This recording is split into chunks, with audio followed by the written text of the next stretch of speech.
Bonjour, ou bonsoir plutôt. Déjà, j'ai été un peu surpris de voir tous ces gens-là. Parce que ça fait quand même 8 mois que je suis au muséum. Je suis en année sabbatique. Et je pars très bientôt. Ok, comme Julien a dit, j'avais fait mes études en paléontologie, là-bas au 8 rue Buffon, comme beaucoup d'entre vous. Je pense que la majorité, même, non? Voilà. J'ai passé mon doctorat, j'ai soutenu ma thèse en 95. La majorité ici, je pense que quelques-uns n'étaient pas nés à l'époque. Et bon, j'ai une vieille histoire ici avec les muséums et avec la France. Et surtout, j'ai beaucoup d'amis ici. Et ces amis, par hasard, quelques-uns sont aussi des collègues de travail. Et entre autres, il y a aujourd'hui ici Didier Douteil. L'autre jour, j'avais demandé à Julien, est-ce qu'on peut repousser un peu mon talk? Il a dit non. J'ai dit, c'est dommage. Pourquoi? Parce qu'avec Didier et avec un autre groupe qui est vraiment un groupe superbe, on a réussi vraiment à monter une équipe top de top, avec des néontologistes et des paléontologues.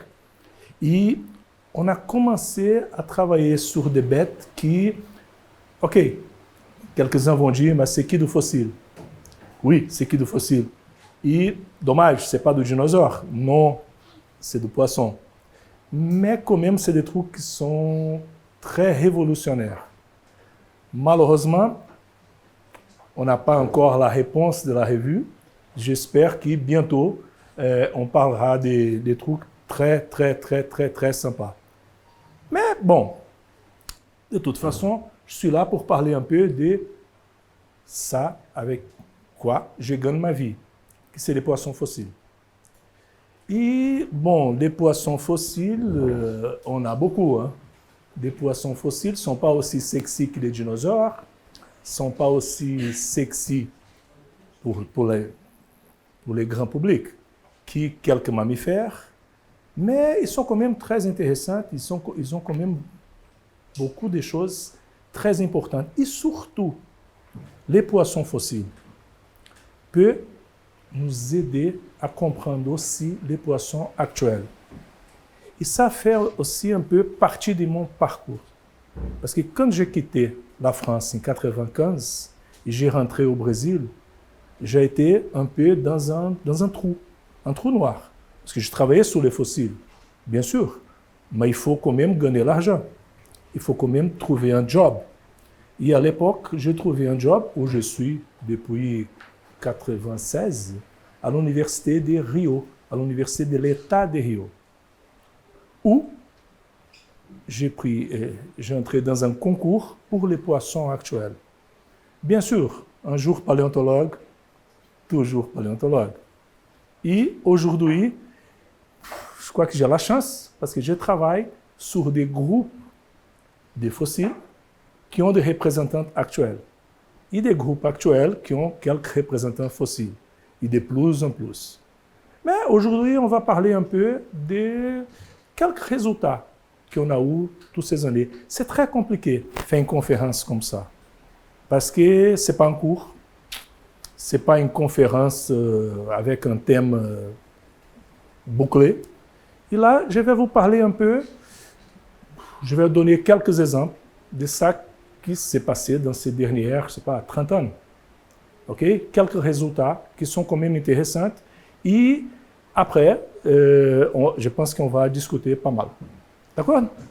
Bon, on commence. Voilà, un très beau dessin des poissons mésozoïques. Des poissons de la Tétis à la fin du Jurassique, début du Crétacé. Pourquoi on commence comme ça? Parce qu'il y a une question qui est toujours très importante. Qu'est-ce que c'est un poisson? Et là, bon, bien sûr, ici, il y a qui des paléontologues? Ici, il y a des gens qui ont eu des cours avec Alain Pradel, avec peut-être Philippe Janvier, je ne sais pas. Non? Moi, j'ai eu des cours avec Philippe Janvier, pas avec Alain Pradel. Yeah. Okay? Ça, c'est du rock and roll. Mais Alain et Damien. Et je pense quelques cours avec des systématiques. Et je pense que les gens ont beaucoup parlé de cette question des poissons, mais ce n'est pas toujours compris. Hein, parce qu'on tombe toujours sur la même problématique. Qu'est-ce que c'est un poisson? Tu vois? On y va. D'abord, qui pour les souvenirs? La phylogénie des poissons. Et là, j'ai pris l'image de notre ami Guillaume Lecointre et les Goyadères. Guillaume Lecointre, vous connaissez. Ça a été mon collègue de doctorat.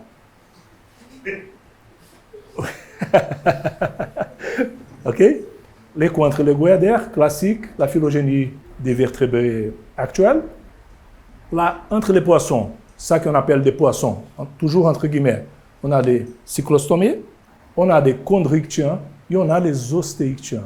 Les ostéichtiens divisés en deux groupes.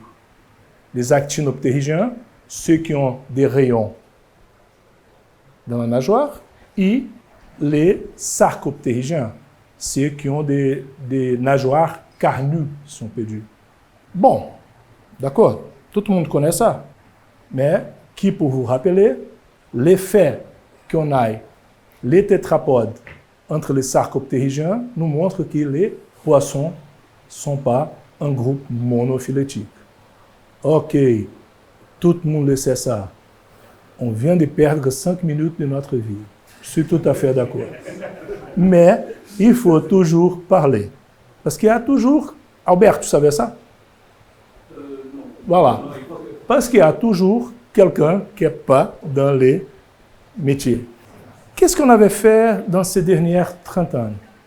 Bon, comme j'avais dit, j'ai rentré au Brésil et ça a été important de monter une nouvelle collection.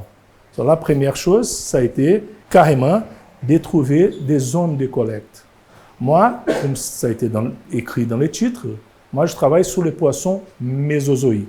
Attention, je ne travaille pas sur les trias. OK? Tu es d'accord avec moi? Parce que les trias, c'est... Il y a quelque chose de paléozoïque. En Amérique du Sud, on appelle même permotrias. Parce que souvent, on n'arrive pas à faire la différence. Bon, OK. Moi, je travaille surtout sur les Jurassiques supérieurs et les Crétacés. Et bien sûr, je travaille sur les poissons actuels aussi. Mais ça, grâce aux Crétacés. Bon, la première chose, pour comprendre un peu comment c'est la vie d'un paléontologue qui retourne au Brésil, voilà une carte avec les bassins mésozoïques du Brésil. Bon, on a quand même pas mal. Ils sont des grands bassins. Ça, c'est un énorme problème, parce qu'on a les bassins cratoniques, qui sont jeunes, et on a les bassins liés à l'ouverture de l'Atlantique Sud, qui sont en vert. Moi, personnellement, je travaille surtout dans cette région-là, qui c'est le nord-est du Brésil, du Jurassique supérieur jusqu'au Crétacé supérieur. Et dans ce petit endroit-là, dans le bassin du Paraná, qui s'appelle le groupe Bauru. C'est un groupe avec 4 formations du Crétacé supérieur. Et là, j'ai été vraiment chanceux de travailler là. Pour une raison. Ici, c'est du Crétacé sup. Il n'y a pas d'influence marine. Et on a commencé, parce qu'en réalité, j'ai commencé à travailler là quand j'étais au master. Ça fait un bon moment. Donc, je n'ai pas pêché des poissons fossiles vivants, non. Mais ça a été au master. Et pendant les masters, j'ai commencé à travailler. Et maintenant, on a un projet là-bas. Le truc très intéressant, c'est que, comme j'avais dit, en rentrant au Brésil, j'ai commencé à travailler sur la faune néotropicale. La faune qui existe la plus riche dans tout le monde au niveau d'eau douce. Que c'est la faune sud-américaine et ça rentre en Amérique centrale aussi. Ça va jusqu'au nord du Mexique. Et cette faune néotropicale, en réalité, on la trouve à Bauru. Pour une raison très simple. Qu'est-ce que veut dire les néotropiques? Néotropiques, c'est les tropiques du Nouveau Monde. Ça veut dire que le lendemain de la séparation des continents, on avait déjà la faune néotropicale. Ah, ça veut dire qu'il y a des dinosaures néotropicaux? Ben, bien sûr. Mais les gens ne se rendent pas compte de ça. Parce que les gens pensent au néotropical exclusivement comme des choses actuelles. C'est une grosse bêtise. Parce qu'on travaille sur une faune néotropicale, fossile. Bon, on continue. Bien sûr qu'on a commencé à travailler. Ici au nord-est, depuis que je suis petit comme ça, là, j'ai pensé à l'Amérique du Sud, l'Afrique. Je pense que tout le monde ici a fait la même chose. Et on a collé les deux continents. Bien sûr que quand on regarde les bassins de Potiguar, c'est là, ou les bassins do Parnaíba, là-bas, on voit que ça colle très bien avec quelques bassins du nord africain. Bien sûr. Et là, les choses commencent à devenir intéressantes. Mais pas seulement ça. Il y a aussi d'autres bassins qui sont très importants. Par exemple, il y a un petit bassin ici qui s'appelle le bassin São Franciscana, du fleuve São Francisco. Même dans la carte, on ne la trouve pas. Elle est super importante. Pourquoi? Parce que si on pense au fleuve São Francisco, c'est un fleuve très ancien. Il était là au Crétacé. Aujourd'hui, le São Francisco, il va déboucher ici, au nord-est du Brésil. Mais pas au Crétacé. Au Crétacé, le São Francisco débouchait ici, dans les bassins do Maranhão. Zut, mais le bassin do Maranhão, il est à côté de quoi? Niger. Et ça commence à devenir intéressant. Pourquoi? Parce qu'il y a des dinosaures. Mais il y a beaucoup de poissons fossiles. Il y a des choses qui sont très intéressantes dans ces bassins-là. On continue. C'est normal qu'en travaillant avec ça, on va tomber sur des questions qui ne peuvent pas rester restreintes au nord-est du Brésil. Aujourd'hui, on ne peut pas travailler, je ne sais pas, on ne peut pas travailler qui en Belgique, on ne peut pas travailler qui au nord-est du Brésil. Et bien sûr, la question sur cette paléobiodiversité, elle est beaucoup plus complexe. Les résultats, c'est qu'actuellement, on a 3 grands projets. Moi, j'ai un projet, grâce à Didier Duteil et quelques autres collègues, au niveau du Maghreb, surtout du Maroc, du Quinquem, les Quinquem Beds. Maintenant, c'est bien réglé, il y a un nombre de formations, etc. On ne va pas parler de géologie. Le deuxième projet, c'est le nord-est du Brésil, avec tous ces plateaux. Et ces plateaux sont incroyables, parce que dans les bords des plateaux, pratiquement, on marche sur les fossiles. Pas seulement des poissons, des ptérosaures, quelques dinosaures, beaucoup d'invertébrés, beaucoup de plantes. Bon, bref, on garde les projets au Brésil. Et on a un projet au Mexique, qui est un projet très intéressant parce que le Mexique a quand même la même faune marine qu'on trouve au Brésil. Et ça, on va voir tout à l'heure. Dans quelques minutes, on va voir pourquoi. Mais le Mexique, il est aussi très important. Bon, bref, ma vie aujourd'hui, elle est un peu divisée dans ces 3 grands projets. Bien sûr, les projets brésiliens, c'est les projets plus importants, parce qu'on a beaucoup de choses. Il y a encore, je ne sais pas, une trentaine d'années de travail. Heureusement qu'on est jeune. Bon, bien sûr, avec toutes ces localités, avec tous les copains, avec une équipe très bonne, avec beaucoup d'étudiants, parce que j'ai une super équipe d'étudiants là-bas au Brésil. Bien sûr que ça ne nous a pas manqué des fossiles ces dernières années. Ils ne sont pas tous là, hein, mais j'ai mis quelques-uns. Ça, c'est le résultat des travail là, je sais pas, 25, 30 ans. Mais il y a beaucoup d'autres choses. Bien sûr, les fossiles, ça ne manque pas. Et avec ces fossiles dans les mains, on a quand même quelques questions à répondre. Et c'est là que vraiment, je vais commencer à vous parler des questions plus proprement. Bon, déjà, il y a une question de phylogénie. Surtout, je pense que tout le monde qui vient du muséum a fait un peu de systématique, a fait pas mal de phylogénie. Pas avec Pascal Tassi, non, avec Véronique Barriel. ma collègue de doctorat aussi. Une très bonne amie. Tu vois, on a été un bon groupe. Hein. On n'avait pas Juliane pour faire des trucs comme ça, mais nous, on faisait pas mal de choses. Après, je vous raconterai. Mais voilà, avec Véronique Barriel, vous avez quand même pas mal de systématiques.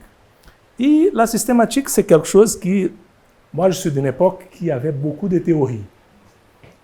Aujourd'hui, il y a un peu moins. Moi, je suis de l'époque où les gens jouaient beaucoup avec la mathématique. On a été sous l'influence de Garrett Nelson, de l'école du American Museum. Et ça a été un peu compliqué, parce que tu avais la systématique proprement dite, celle que tu appliquais dans ton travail, et tu avais la systématique phylogénétique, un peu du délire, un peu du délire mathématique. Il faut qu'on trouve une façon de mettre le temps dans les cladogramme. Et les gens déliraient, mais c'était très bien. Sauf que le temps a passé, et le temps n'a pas entré dans les cladogramme. Mais tant pis, mais ça a été très important. Parce qu'il y avait toute une pensée, et il y a eu pas mal de programmes qui ont été créés à partir de tout ça. Bon, bref. Bon, au niveau de la phylogénie, moi je vais vous raconter une expérience propre à moi. Un truc qui, aujourd'hui, ça ressemble vraiment au Crétacé. Quelque chose de très ancien. Pour commencer, je ne vais pas vous embêter avec ça, tout le monde le sait, là je raconte une petite histoire, qui dans les années 70, pour des questions uniquement politiques, l'American Museum, parce que l'American Museum a été à la tête de la systématique phylogénétique à l'époque. Et on avait aussi le British Museum, le Natural History Museum. Au Natural History Museum, il y avait des gens comme Colin Patterson. Je ne sais pas si vous avez déjà entendu parler. Colin Patterson, avait Andrew Smith, avait Peter Forey, avait des gars qui travaillaient pas mal au niveau des théories. Et au American Museum, il y avait Don Rosen, il y avait Garrett Nelson, il y avait d'autres. Il y avait tous ceux qui faisaient de la mathématique, comme Faris, c'est lui qui a lancé les premiers programmes de systématique, qui c'est le Hennig 86. Okay? Et bon, à cette époque-là, il y avait toute une question politique, parce que, comme partout, les jeunes veulent dire que tout ce qui a été fait avant, ça ne sert à rien. Et bien sûr, dans les années, fin des années 70, début des années 80, les cladistes, avec Garrett Nelson, Colin Patterson à la tête, ils ont commencé à dire, voilà, moi je n'ai pas besoin de fossiles pour régler les questions de phylogénie. Avec les actuels, avec les rapports entre les groupes actuels, moi je règle ça très bien. Moi je n'ai pas besoin de fossiles. Hein? Ça qui m'intéresse, c'est les rapports entre les deux groupes. Il y a beaucoup de publications, il y a 10 ans de publications. Ils ont été très radicaux. En réalité, ils disaient ça. Entre nous, et eux ne pensaient pas ça. Parce qu'ils étaient des paléontologues d'origine. Mais en réalité, ça qui s'est passé a été une question plus ou moins politique. Pourquoi? Parce qu'avant cette génération qui est plus la majorité ne sont plus entre nous, hein. Ils sont morts depuis 15 ans. Mais quand ils ont débuté, et quand ils ont débuté la cladistique, il y avait encore une super génération antérieure, avec beaucoup de pouvoir. Simpson. Simpson avait beaucoup de pouvoir. Il était un anticladiste. Homer, rien à voir avec Homer Simpson, c'est pas la même personne, non, ok? Mais Simpson, Homer, des gens qui ont été des anticladistes. Et une génération qui est venue après, qui, ça a été quand même une génération d'anticladistes.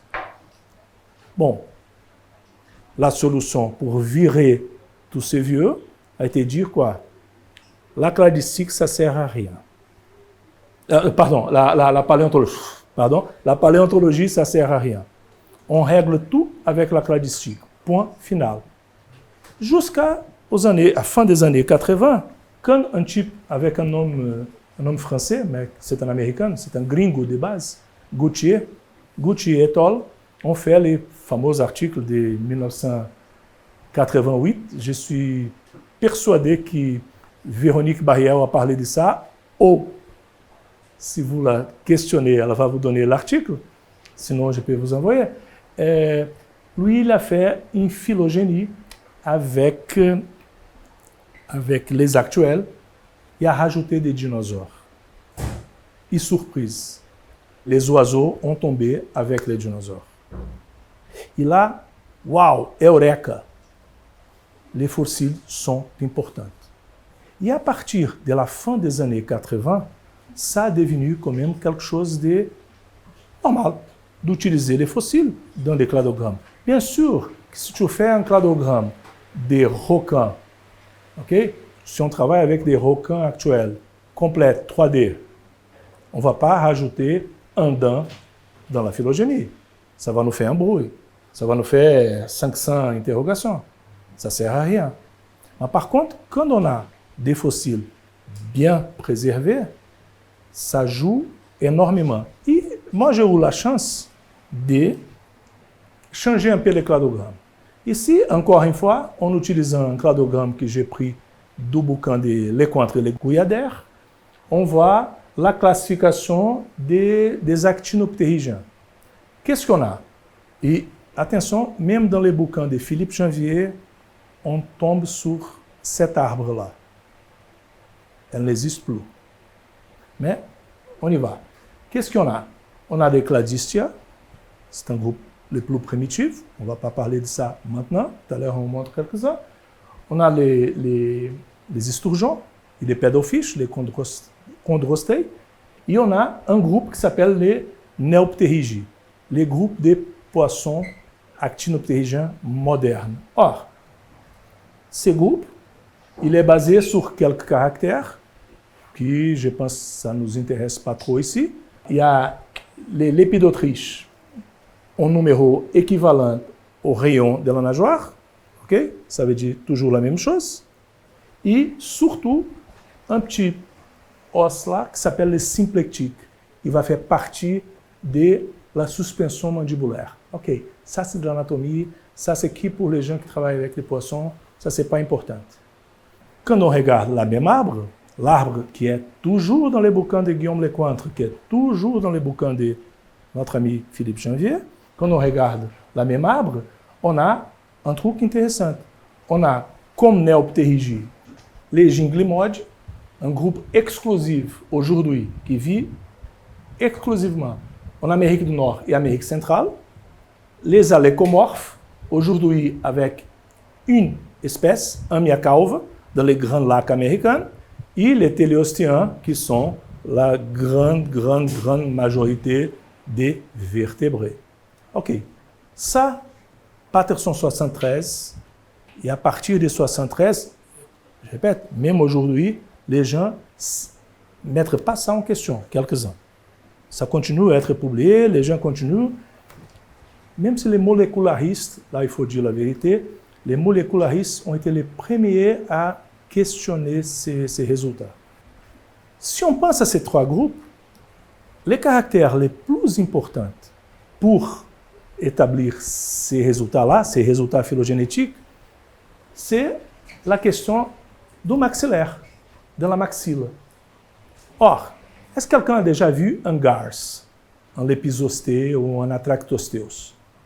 C'est impressionnant. Je ne sais pas si à Carillon de Port-Doré, il y a beaucoup. De temps en temps, je vais là-bas, je fais des photos. Tout à l'heure, tu vas voir des photos que je vais faire là-bas. Mais il y a pas mal. Les garces sont vraiment incroyables. Moi, j'ai eu des garces dans l'aquarium. Hein? Et c'est un groupe vraiment sympa.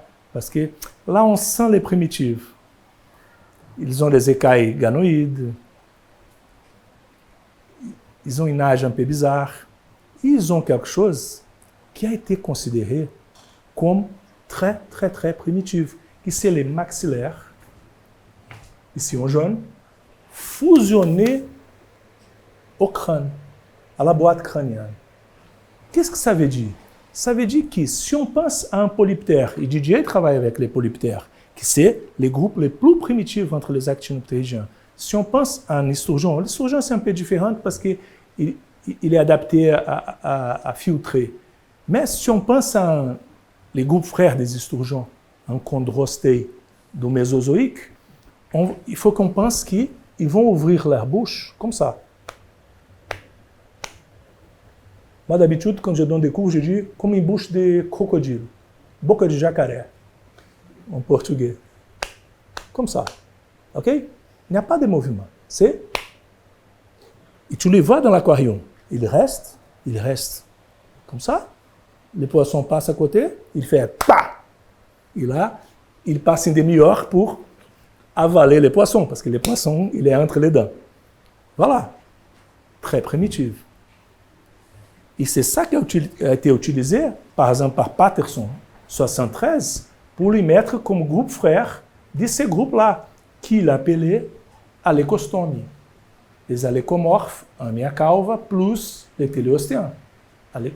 Et qu'est-ce que ces groupes tiennent comme synapomorphie? Est-ce que quelqu'un a déjà vu, je pense que tout le monde, un poisson dans l'aquarium à manger? Il y a un truc qui est impressionnant. Voilà, c'est impressionnant, parce que souvent il vient, tout d'un coup, c'est comme si la bouche a été 3 fois la taille de la bouche fermée. Pourquoi?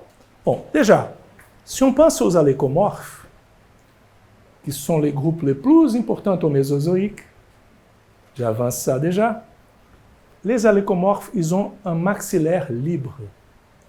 Ça veut dire qu'au moment de manger, autant de faire la bouche des crocodiles, ils vont prolonger l'ouverture buccale vers l'avant. Ça donne beaucoup de place pour prendre la pauvre victime. Et si on pense à un téléostéen, il y a encore une chose plus intéressante, parce qu'on a les maxillaires libres, mais on a aussi une prémaxillaire qui est libre. Ça veut dire qu'il va faire schwap et schwap. OK? Bon, bref, qu'est-ce qu'on a? On a ça, et on a ça et ça. Waouh! C'est clair. Moi, je vois des pas évolutifs. Et Patterson a vu ces pas évolutifs. Et dans son fameux article Interrelationship of Holosteans, 73, lui, il est surtout sur ces problèmes-là. Et regarde, Guillaume Lecointre, que tout le monde ici a utilisé, moi j'utilise toujours, il est toujours sur ces tripes-là. Ben ça, je suis en train de parler, on peut regarder ça dans les bouquins de Guillaume Lecointre. Oui, sauf que Guillaume Lecointre n'était pas sur le terrain avec moi. Voilà un Jingle-Mode pour vous montrer. Ça, c'est un Jingle-Mode classique. Aujourd'hui, ils ont 2 genres. Fossiles sont 6 genres différents. Dans la famille Lepizosteidae, on a l'Epizosté nord-américain. On a l'Atractosteus, plutôt en Amérique centrale. Et on mange ça au Mexique. À chaque fois que je vais au Mexique, je mange un Atractosteus.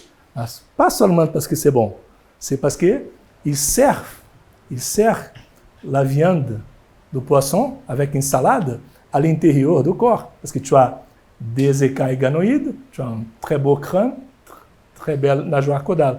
Qu'est-ce que je fais à chaque fois? Je pique l'assiette. Parce que si ça c'est l'assiette, je donne des cours avec ces assiettes-là. Et c'est quand même intéressant. Mais pourquoi on parle de ça? Bon, ça c'est des caractères, ça nous intéresse ça. C'est pour ça. Il faut retenir cette idée. Maxillaire fixe. À l'époque, j'avais fait un stage ici à Paris, j'ai retourné au Brésil, c'était avant mon doctorat. J'étais en master et j'avais une directrice de thèse qui était française, que Didier l'a connue très bien. Elle a dirigé Didier aussi un petit moment là. Et c'était un personnage, Albert c'était un personnage. Parce que ça a été vieille France, comme on dit ici en France. Hein? Ça a été une personne très vieille France, très... Préconçu, elle avait des... Bon, n'importe. Moi, j'étais sur le terrain et je trouvais cette grande baguette ici. En regardant, c'est un garce. Personne n'a aucun doute que c'est un garce. Par contre, si on regarde mieux, ça vient do bassin do Araripe, formação Santana, tout le monde parle beaucoup à cause des ptérosaures, à cause des tissus mous. La faune, elle n'est pas aussi riche comme la faune européenne, hein? En numéro d'espèces, mais en quantité d'échantillons, c'est la folie totale. Et on tombe sur ça. Et la grande surprise, c'est un garce avec un maxillaire libre. Et ça, bien sûr, je suis revenu en France, j'ai commencé mon doctorat, et là, il y a une triste histoire, c'est qu'on a commencé à faire l'article. Et elle a dit, bon, je suis la directrice, je suis le premier auteur. C'est un problème. Vieille France. J'ai dit, OK, on va faire un truc sympa. Et ça, c'est quelque chose qui change complètement les paradigmes. Et le fait de changer les paradigmes, ça mérite une très, très, très bonne revue. Elle dit, je suis tout à fait d'accord, je suis la première auteure compréhendue de l'Académie des sciences. Et ça a sorti compréhendu de l'Académie des sciences. En plus, elle a dit non à la matrice que j'avais faite, qu'après je l'ai utilisée dans ma thèse. Et dans la matrice que j'avais faite, j'avais un résultat qui a été quand même sympa. Les alécomorphes sont les groupes frères des Ginglimodi. Les garces sont les groupes frères des Amiacalva. Ça, les gens des moléculaires, Guillaume Lecointre, entre autres, disaient déjà, avec les résultats des moléculaires. Et là, on avait ces trucs géniaux dans les mains. Ça a été publié, mais ça n'était pas quelque chose de vraiment révolutionnaire. Comme je dis, je travaillais avec une personne qui était un peu vieille école, elle n'aimait pas trop les cladogone. Et bon, elle disait, oui, après tu te dépêches. Et après, il y a eu les Américains, bien sûr, qui ont venu après et ont publié. N'importe. C'est dans ma thèse. On parle un peu de ça dans l'article de 92, au compréhendu de l'Académie des sciences, mais ça montre quelque chose de très important. Ça montre que, quand même, et à l'époque, attention, à l'époque, il y avait un échantillon. Aujourd'hui, on a 3 espèces différentes qui ont les mâchoires libres. Mais ça montre quand même qu'un échantillon, un fossile, il est vraiment capable de changer, de bouleverser l'arbre phylogénétique. Et là, c'est vraiment quelque chose de super important. Il y a une autre chose qui, dans toutes ces années, avec tous ces fossiles, on a quand même vu, on a quand même tombé, c'est la question biogéographique et la question des paléo-environnement. Ça, c'est quelque chose qui, avec le temps, on se rend compte que, quand même, c'est un grand puzzle. Et on est en train de monter un grand puzzle. Et c'est très rigolo, de temps en temps, je parle avec Didier, je parle avec d'autres collègues, comment il y a 10 ans, il y a 20 ans, on avait des idées mais complètement tordues, parce que ça nous manquait des informations. Et bon, sur cette question de la biogéographie, sur la question de l'environnement, bon, déjà, il faut penser que, comme je dis, je travaille surtout en Amérique du Sud, à partie nord d'Amérique du Sud, un peu sur les Maghreb, surtout sur les Maroc et sur le Mexique. Il faut qu'on pense qu'à partir du Jurassique, on a quand même la tétise ici complètement ouverte. Si on pense à la faune tétienne, si on pense à la faune, par exemple, du Jurassique, des Serrans, ou de Sonhofen, qui est beaucoup plus important, au niveau des familles, grosso modo, sont les mêmes familles qu'on va trouver au Mexique et au Brésil jusqu'au Crétacé moyen, jusqu'à l'Albiane, jusqu'à la Psiane-Albiane. C'est exactement la même forme. Pourquoi? Bon, parce qu'à l'époque, on avait ces grands cette grande passage ici, qui est connue comme Spanish Corridor. Okay? Et c'est pour ça qu'on trouve à peu près la même faune un peu partout. Bon, bien sûr, on ne trouve pas partout parce qu'aujourd'hui, on le sait que la faune qu'on va trouver de même âge en Argentine, elle est différente. La faune de même âge en Antarctique, elle est différente. Par contre, il y a toujours des soucis. Je ne sais pas pourquoi, je n'ai pas la réponse, mais à Queensland, en Australie, on trouve exactement la même faune qu'au Brésil. Et là, il y a quelque chose qu'il faut, il faut plus de bière, il faut, je ne sais pas, mais il faut qu'on pense. Bon, on y va. En pensant à ces grands couloirs, je reviens aux garces. Parce que, comme je dis, je travaille Jurassique Crétacé. J'ai eu la chance, j'ai une grande chance parce que j'ai 2 ex-élèves qui sont profs à la UNAM, Université Nationale Autonome du Mexique. Et là, c'est super sympa d'avoir des ex-élèves profs à UNAM. Au Mexique, on marche pratiquement sur des fossiles. Et au Mexique, contrairement au Brésil, les bassins sédimentaires sont très petits. Ça veut dire que tu es là, tu trouves des choses, tu traverses la rue, tu es dans un autre bassin avec une histoire géologique complètement différente. Bon, bref, nous, on a eu la chance de, sur le terrain, trouver les plus anciens garces. Un garce du Jurassique supérieur. Par contre, on a parlé des garces tout à l'heure. Les garces modernes ont la mâchoire comme ça. Les garces qu'on trouve en Amérique du Sud avaient une mâchoire libre. Les garces d'Amérique du Sud sont du Crétacé inférieur. Zut, on a trouvé un garce au Jurassique avec la mâchoire fixe. Ça veut dire dans la famille des groupes actuels. Première chose. Deuxième chose, c'est quand même un garce qui est dans un gisement rempli de ammonites, échinodermes, coraux. Bref, c'est un garce d'eau douce. Non, c'est un garce marin. Ça veut dire que les plus anciens garces, il est marin. Et à partir du Crétacé, et du Crétacé jusqu'à nos jours, sont des groupes exclusivement d'eau douce. Sauf une espèce. Il y a une espèce cubane. Il y a une espèce à Cuba, il y a un Atractosteus à Cuba, qui de temps en temps, il sort des fleuves, il rentre dans l'Atlantique, comme beaucoup de Cubains. Bon, voilà. Mais il rentre dans l'Atlantique. Il peut vivre dans l'eau salée.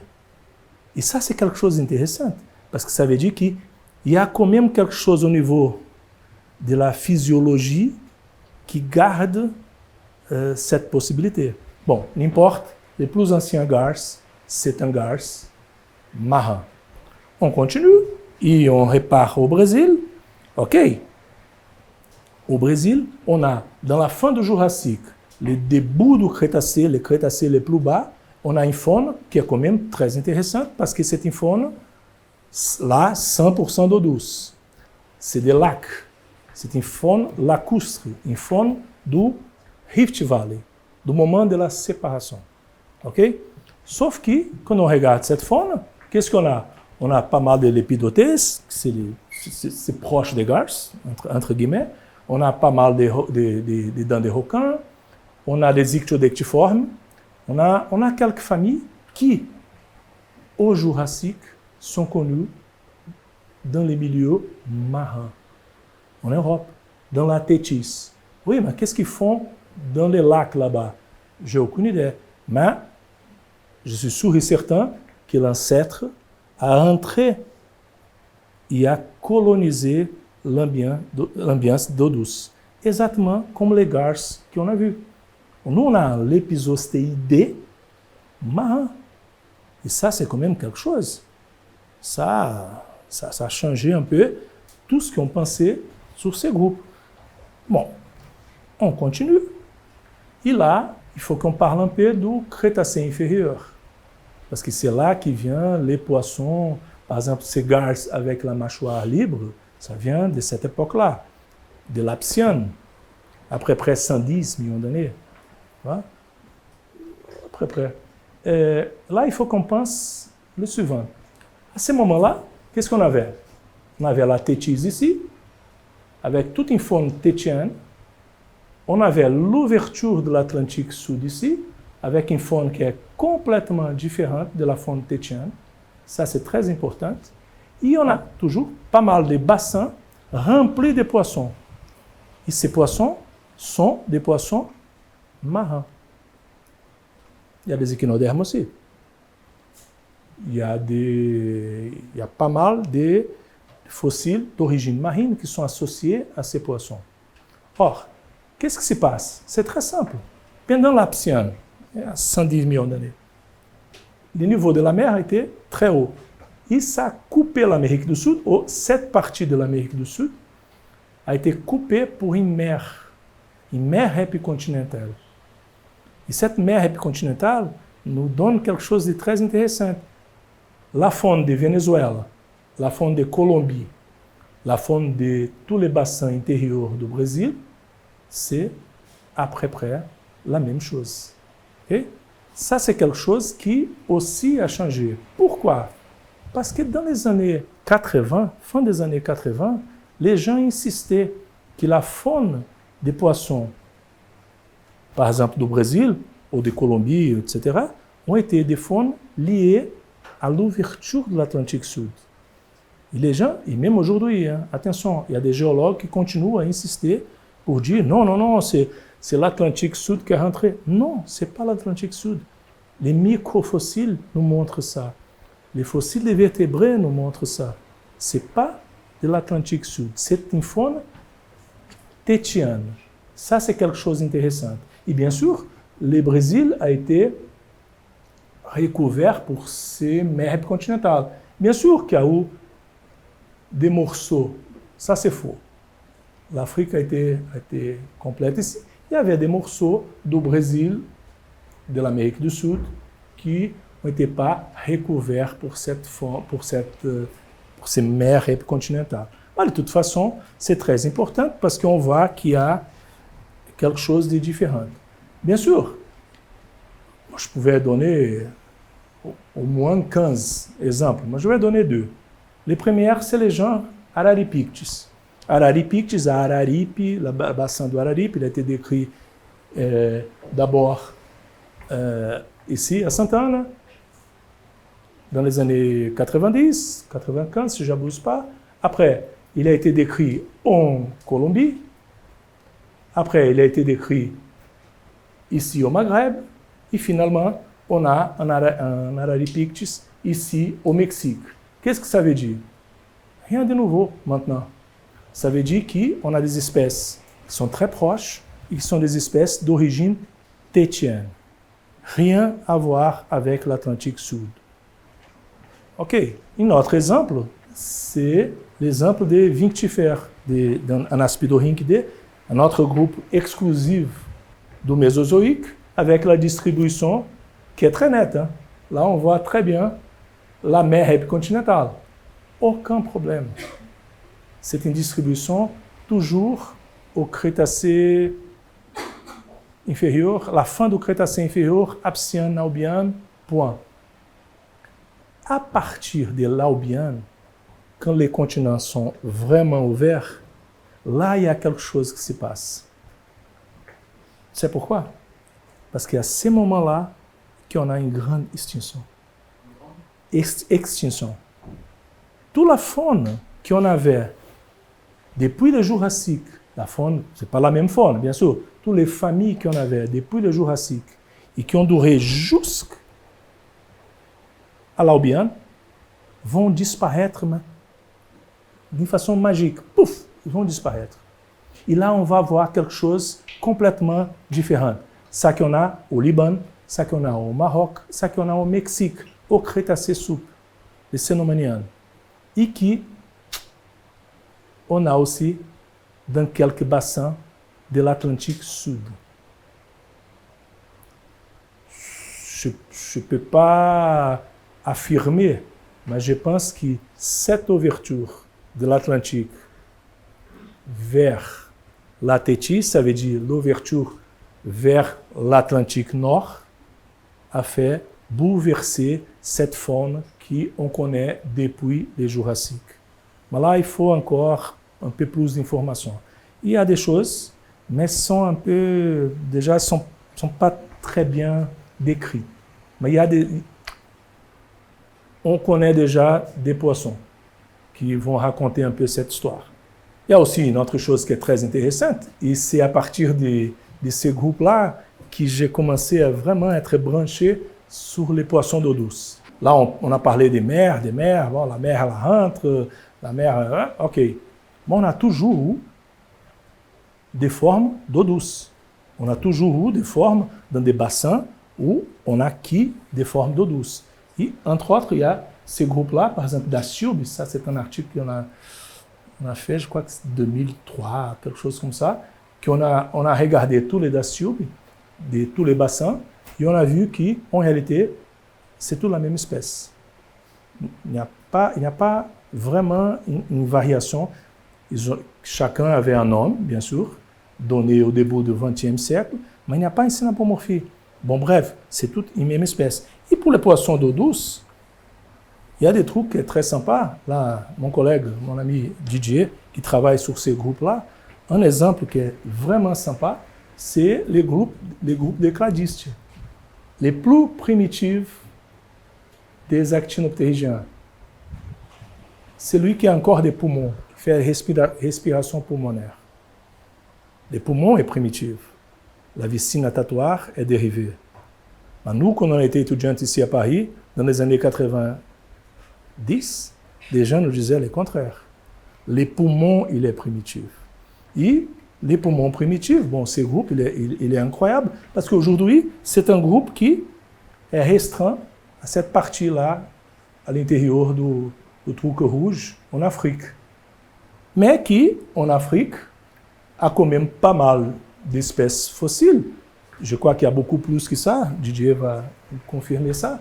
Mais, entre autres, il y a les plus anciens, et c'est un genre de Didier Dutheil, là, c'est les Cerenoichthys, qui n'est pas un polyptéridé, si je n'abuse pas, c'est un polyptériforme, mais on a celui-là c'est vraiment un polyptériforme actuel, bon, c'est du Miocène du Tchad, et on a pas mal des écailles, et surtout des pinoules, parce qu'eux, ils ont, autant d'avoir une nageoire unique, ils ont comme s'il y avait beaucoup de nageoires avec des pinoules qui va précéder chaque nageoire. OK, sans problème. Nous, on a la distribution africaine et on avait un peu plus de distribution de polyptères en Afrique. No problème. Jusqu'aux années 90. Pourquoi? Parce que dans les années 90, on a commencé à trouver ces gars en Amérique du Sud aussi. Ça veut dire que les formes exclusives d'Afrique n'étaient pas exclusives d'Afrique. On trouvait en Amérique du Sud. Ah oui, d'accord, mais là, c'est les Crétacés moyens. Ça a été ensemble, on venait de séparer. Oui. Mais on a des choses aussi en Bolivie, au Paléocène. Et là, ça commence à poser un problème. Pourquoi? Simple. Comme j'avais dit tout à l'heure. Parce que nous, on a aussi des polyptères ou des polyptériformes, ou des polyptéridés, je ne sais pas, néotropicales. Ça veut dire que les groupes a resté en Amérique du Sud après la séparation. Et ça, c'est valide pour beaucoup d'autres groupes. Ça, c'est quelque chose de très intéressant parce que ça nous donne des informations qu'avant on n'avait pas.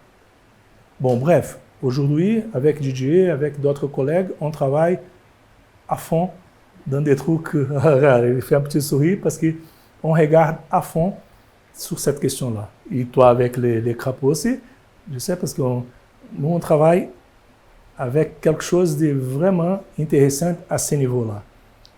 C'est beaucoup plus complexe qu'on puisse imaginer, c'est beaucoup plus intéressant et c'est beaucoup plus ancien. OK? Bon, une autre chose que ces poissons nous ont donné ces dernières années, ça a été, par exemple, la question anatomique. Ça, c'est un crâne de gare. OK? Je vous explique. C'est un des gares que j'avais mangé au Mexique. et je les nettoyais. Et pendant le Covid, j'allais toute seule à l'université. Et je restais toute seule. Hein. Il y avait des jours que j'ai boudé complètement. Et j'ai commencé à monter mon puzzle. Et là, j'étais très content quand j'ai monté les premières. Et c'est vraiment sympa. C'est mieux que des petits trucs. Non, là, les châteaux. Non, là, c'est...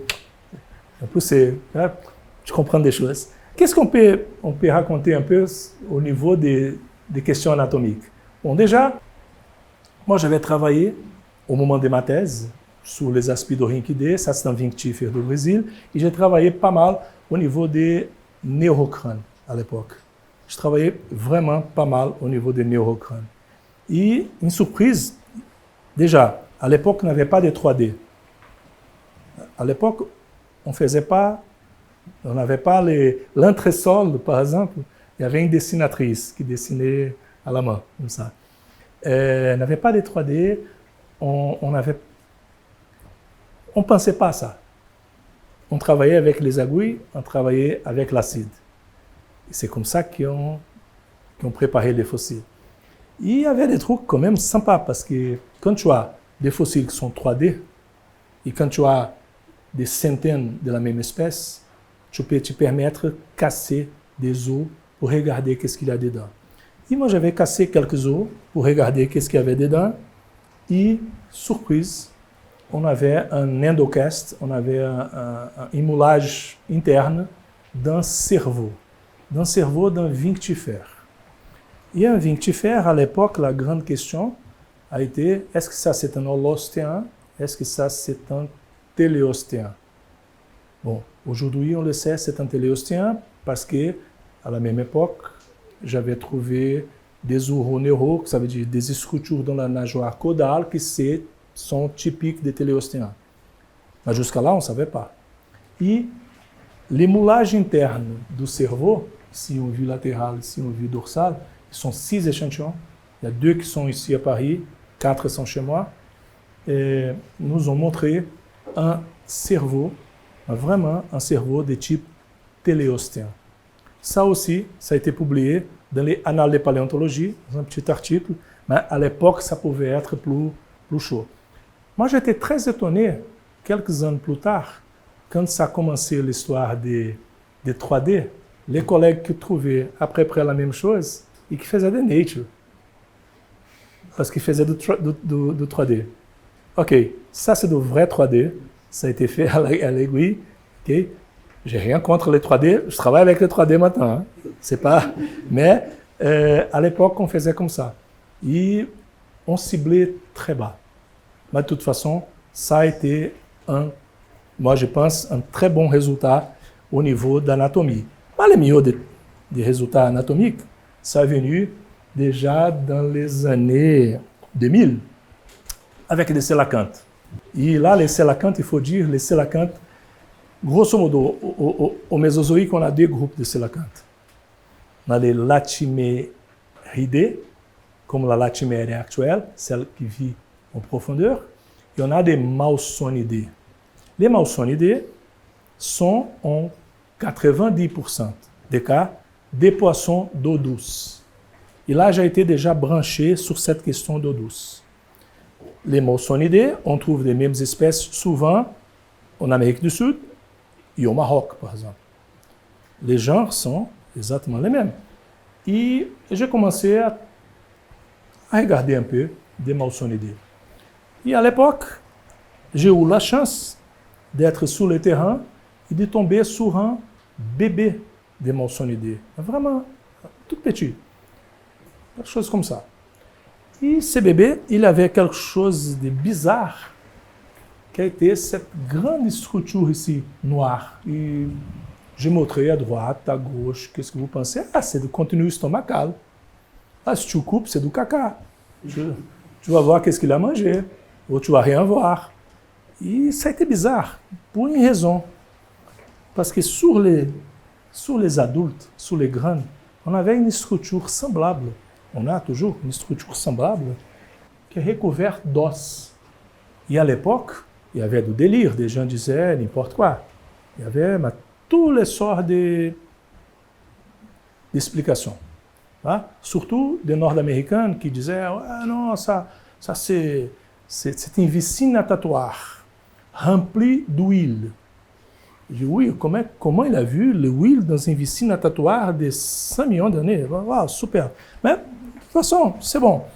Et je trouvais ça, et à l'époque, je m'en doutais un peu, et je commençais à travailler avec un professeur, je ne sais pas si vous le connaissez, au Muséum, un très bon ami, il est retraité, mais il vient de temps en temps, François Meunier.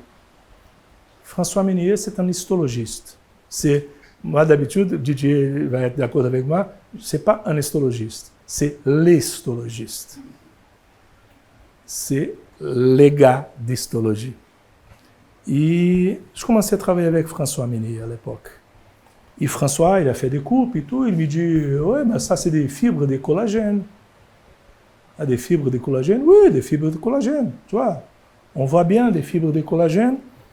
Et on voit aussi que ces fibres de collagène, elles sont placées d'une façon que ça peut se détendre un peu.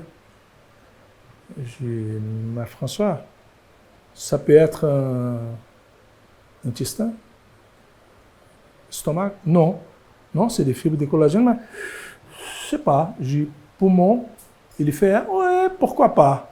Ok, on continue. Et on dégage. Allez, oui. Et on dégage d'autres échantillons. Et on voit que ça sort ici. Sort au niveau crânien. Mais il faut expliquer quand même cette structure bizarre, cette structure que les adultes ont. Et là vient la deuxième question pour François Meunier, l'histologiste. François, est-ce que le collagène, il peut devenir de l'os? Bien sûr, tu ne savais pas ça. Bon, oui. C'est qui pour confirmer? Oui. Ok. Bravo. On continue. Et on tombe sur un bouquin qui est publié en 1998, qui à l'époque a été la Bible sur des sélacantes. C'est le bouquin de Peter Forey. Où Peter Forey parle très peu de cette structure que tu trouves même dans la couverture. Parce que tous les sélacantes fossiles ont ça.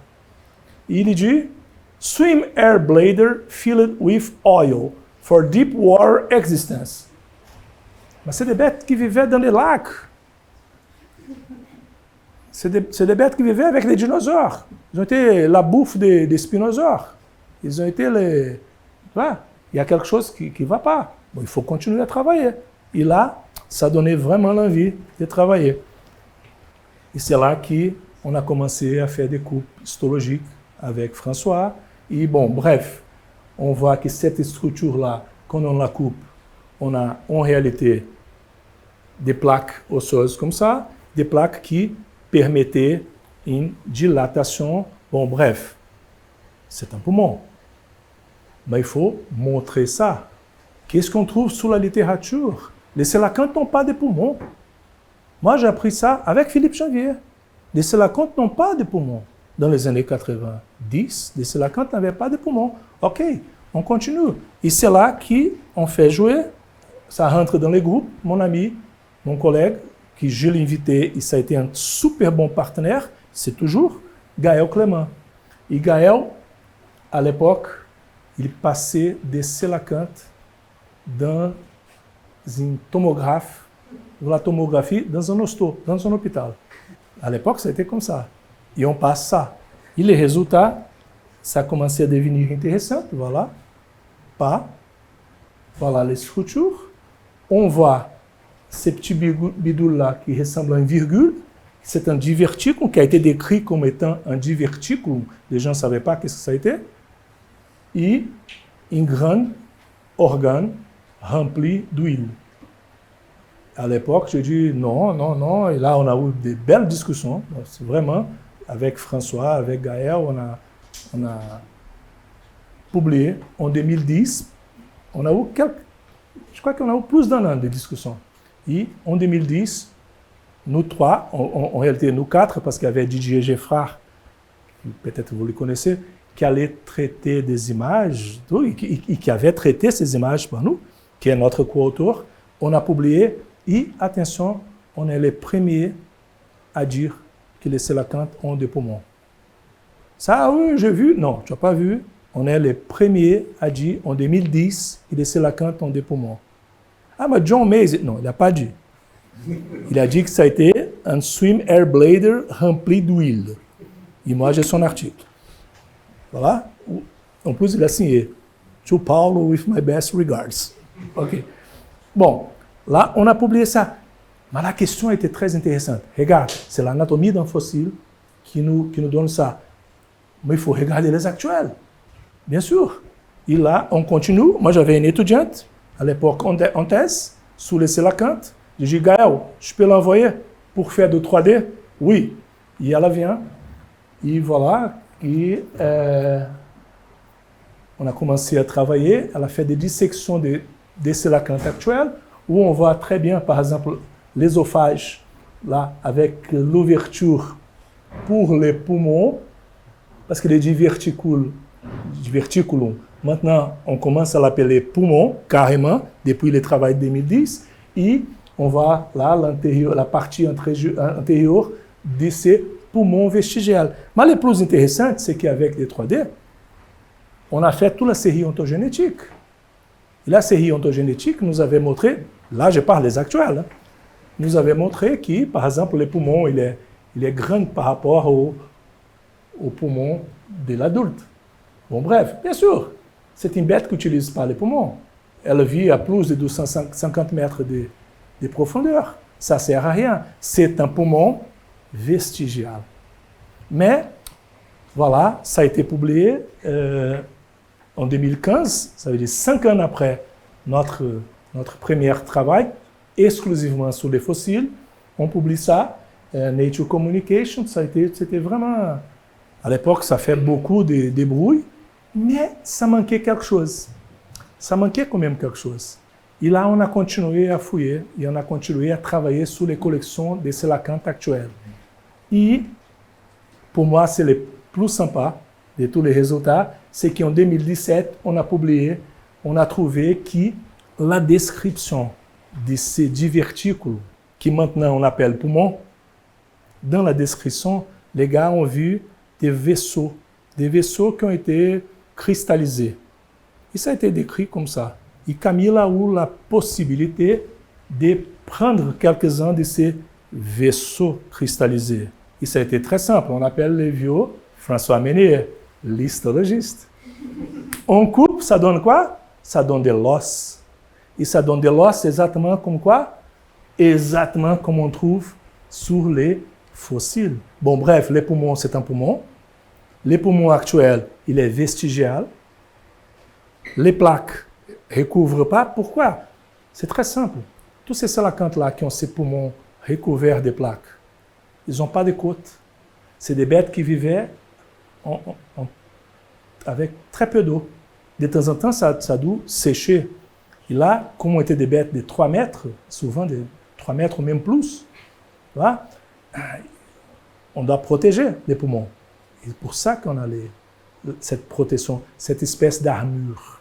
Et voilà qu'on trouve l'armure aussi sur les poumons vestigiels des actuels. Bref, vive les poissons du Mésozoïque, c'est grâce à ça qu'on a réussi, on a abouti à quelque chose de très important au niveau de l'anatomie. Et je finis avec une image qui est quand même, que je trouve très sympa. Est-ce que vous savez qu'est-ce que c'est ça? Ça, c'est un ovule fécondé de l'Apsiane du Brésil, qui a été dans le contenu stomacal d'un poisson. Ce n'est pas Jurassic Park. Il a été substitué. Mais ça fait penser à Jurassic Park. C'est une ovule fécondée qui est vraiment très beau. Ça a été publié pour un autre ami qui s'appelle Dave Martil, un anglais, et qui à un moment donné a travaillé sur cette question des tissus mous. Bon, bref, il y a énormément de choses à faire. Et maintenant, c'est fini. Merci.